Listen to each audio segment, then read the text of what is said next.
That is You good know, fortune. I had this great family, Hmm. Portuguese, but yeah, when you stop to think about it, almost everything that happens to you in this life is asking you, you know, why you're here. Hmm. I think is the simplest way to put it. Why am I here? Well, if I'm not here on this land, as an example, to take care of it Hmm. and make it something beautiful, Hmm. or as much as I can do, right? Then I really probably shouldn't be here. Exactly. And if I can't reach out and help somebody that really needs help, Hmm. then why am I here? Exactly.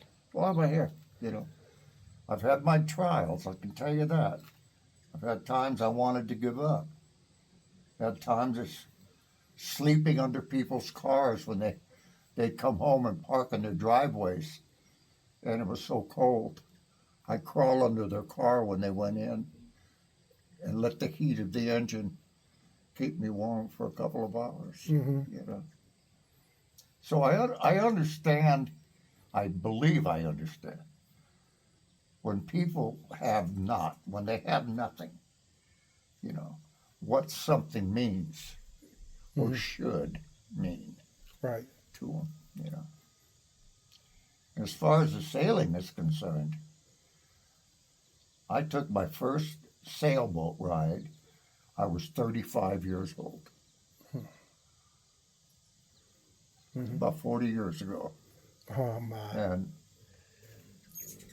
and I fell in love with it. Just it was instantaneous. I just felt I belong on this thing, Hmm. you know. Uh, in fact, the guy that gave me the ride, he went home without his boat. I bought it from him right there at the lake. Oh, you did. I kept offering him more until he said, okay. Oh, shoot, I'll tell you.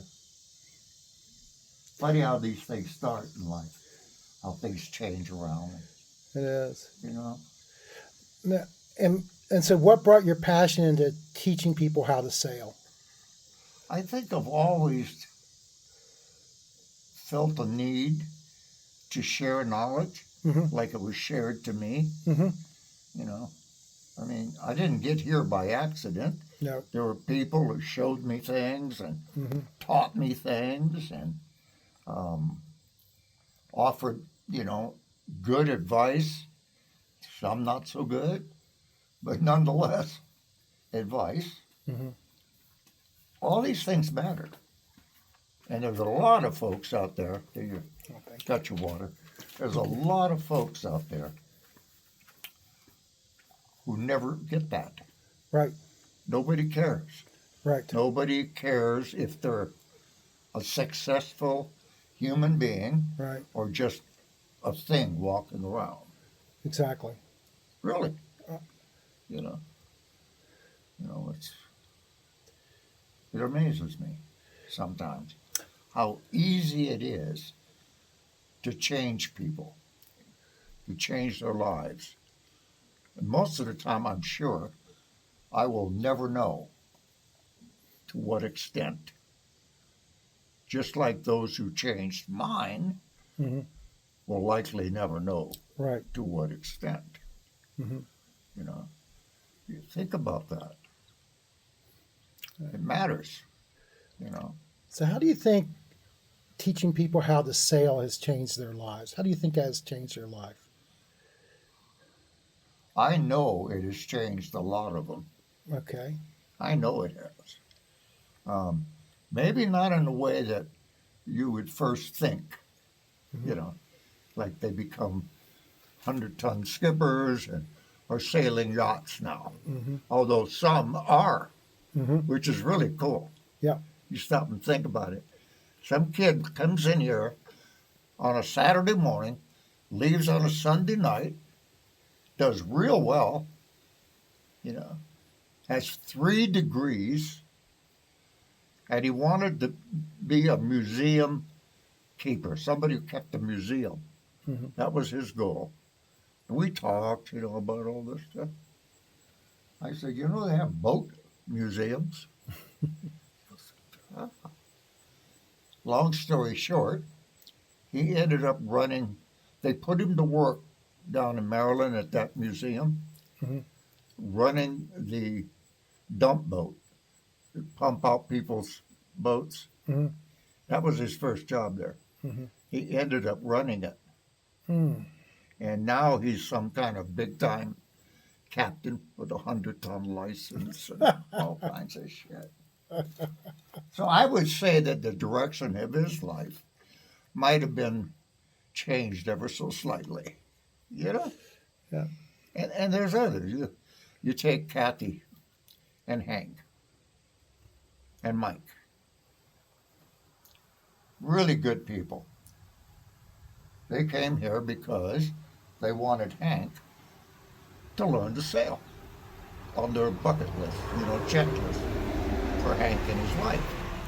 Well, Hank just fell in love with it. Mhm. I mean, from the very beginning, you tell him, keep an eye on that sail, Hank. Watch the shape of the sail. Well, hell, my neck was hurt from watching him watching the sail. Oh, He my. never took his eyes off of it. But the kid learned how to sail. And then once that was done, then it came time to get him a boat. Mhm. And it was right about then that I was looking at these boats they call puddle ducks. And a guy named Shorty Roth Mhm. basically designed this thing and gave the plans away free.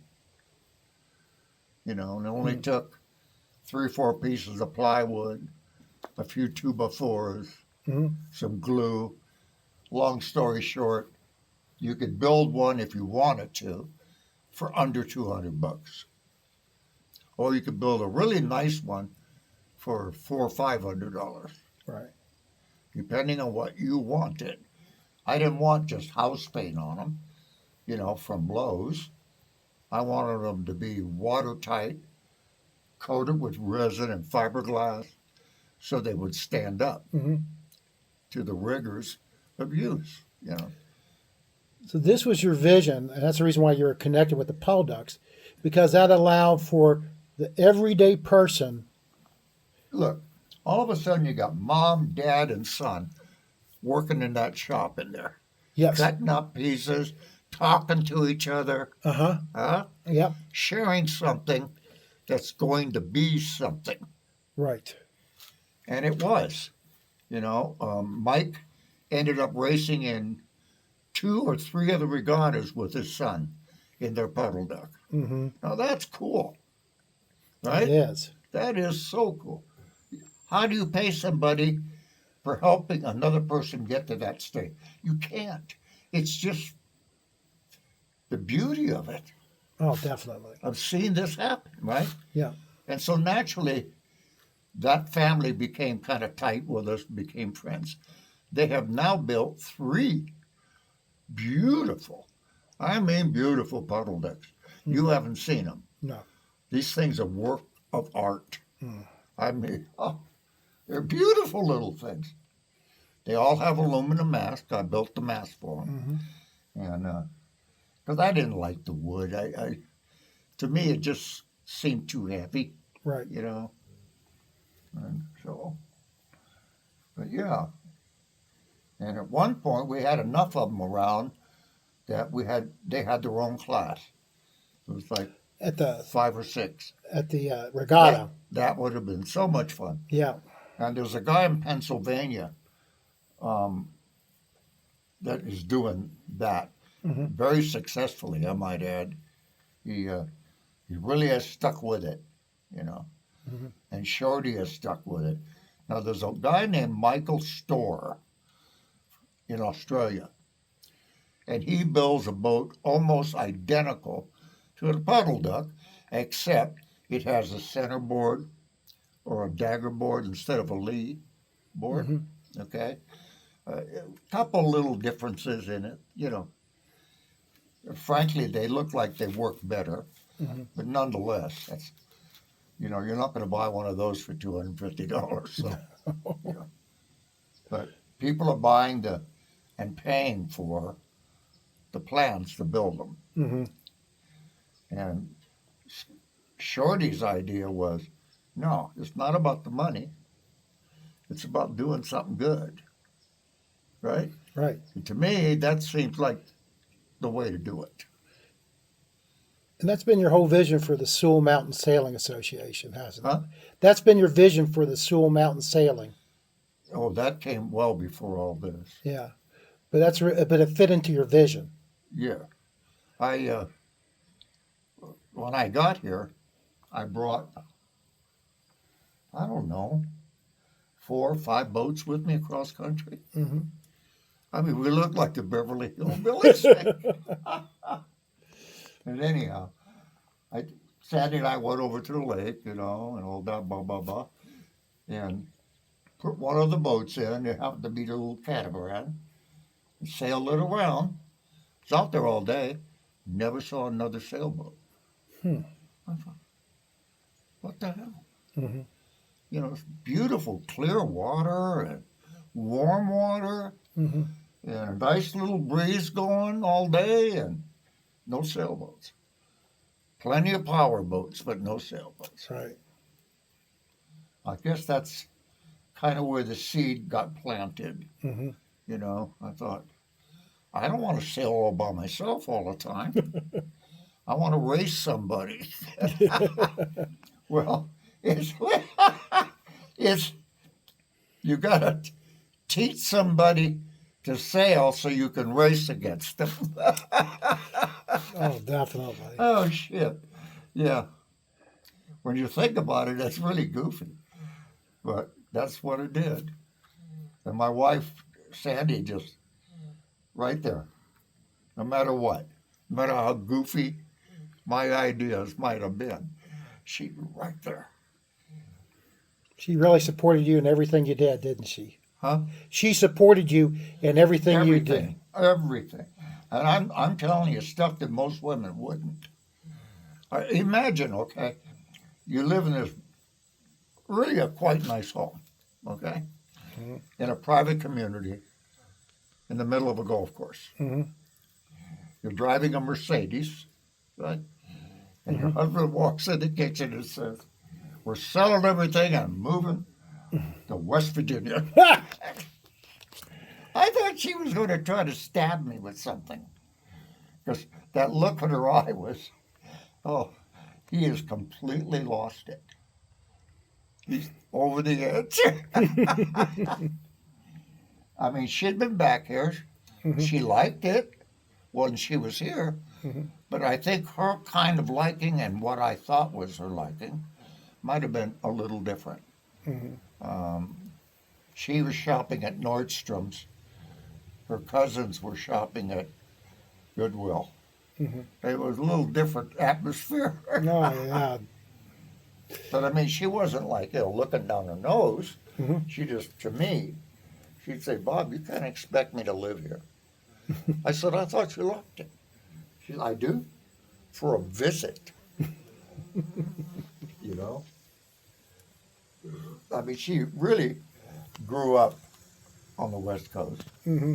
You know, well, Florida, Virginia, West Virginia, Utah, and then California, Mm-hmm. where we met. Yeah. But I still think I'd love to get somebody interested enough in the puddle ducks to continue building them. I really would. Mm-hmm. Because I think they're worth doing. I've seen more good come out of a father-son, father-daughter puddle duck sale than I've ever seen out of any other kind of sailboat. There's something about If it's a making big it. fancy boat, Mm-hmm. then people are giving each other orders.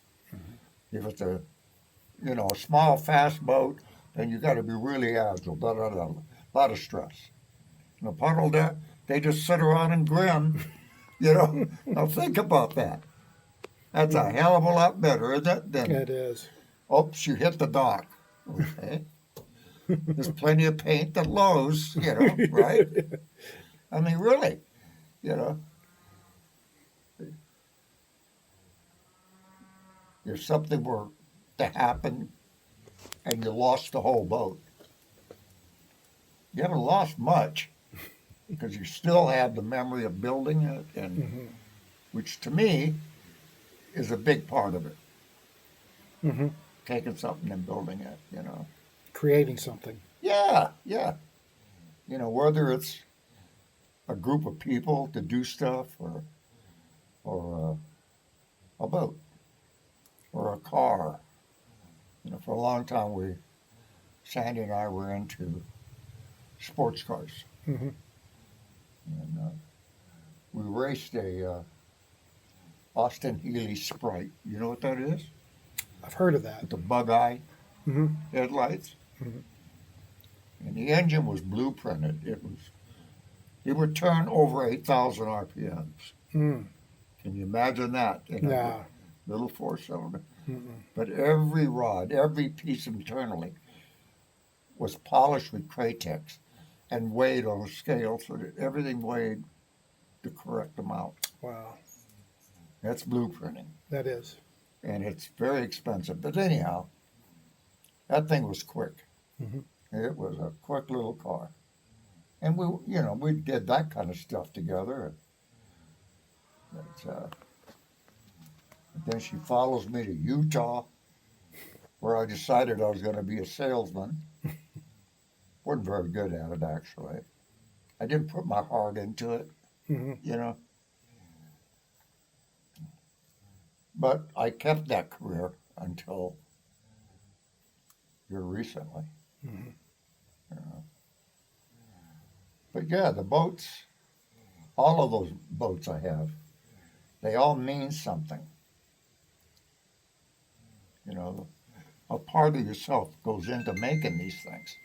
Yeah. And I'm convinced that the best part of sailing is the building of the boat. I'm convinced of that.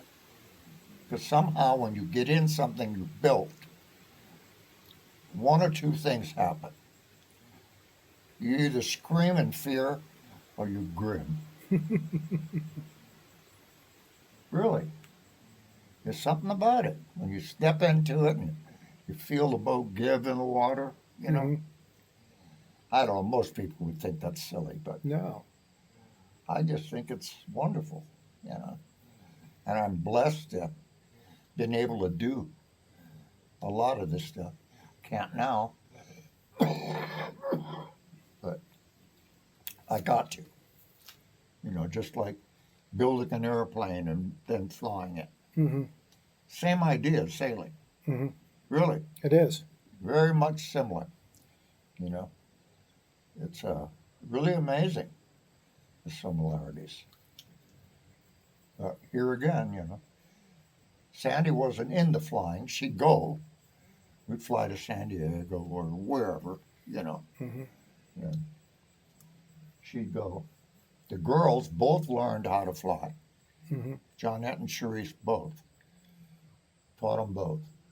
They could make an approach and a landing Mm-hmm. without me taking the controls, which told me that was good. Mm-hmm. Something happens to the pilot, be nice to have somebody has an idea what the hell they're doing. Oh my goodness, yes. I would think so. Yeah. I would think so. But anyhow, back to here. This place, it was pretty much a mess when we found it. Mm-hmm. In fact, I say we, actually it was just me. Sandy never knew what I was up to, but Mm-hmm. I'd already spoken to the people and got their inflated price, their California price. Right. This guy, he's one of those people that his whole life wrapped around him being called coach. Got a picture? Oh, yes. Okay. That's his whole life, Hmm. coach.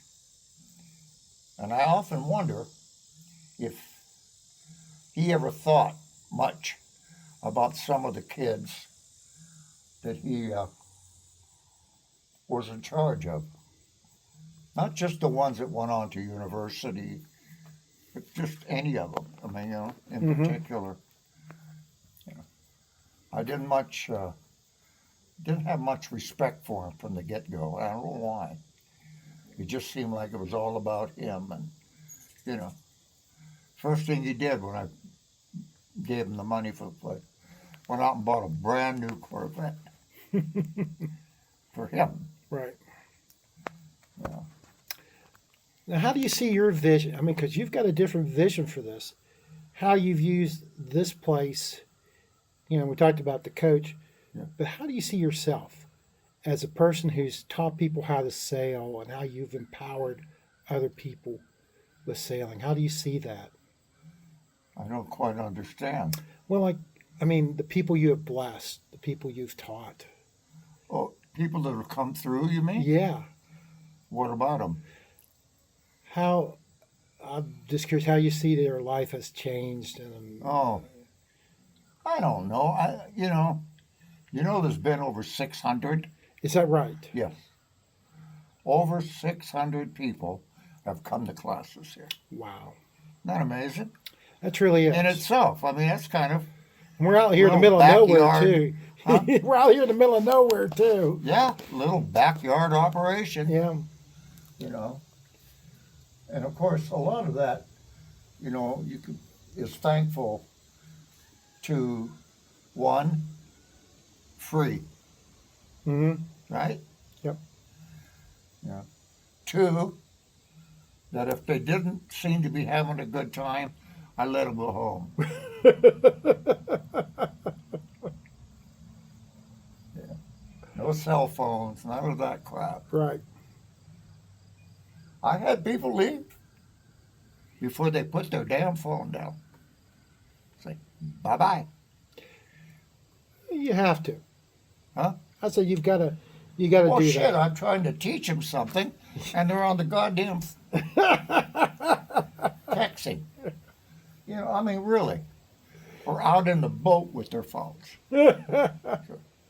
After about the second week of that crap, because you got to remember, I was doing this 2 to 3 times a month, Mm-hmm. getting everything ready, setting everything up. I was just a perpetual, because there was an urgency to get a bunch of people sailing. Right. Okay, a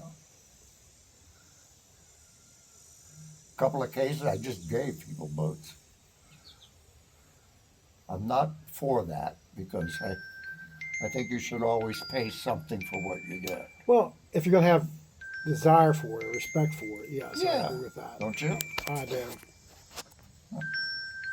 Well, Well, I'll tell you, I'm going to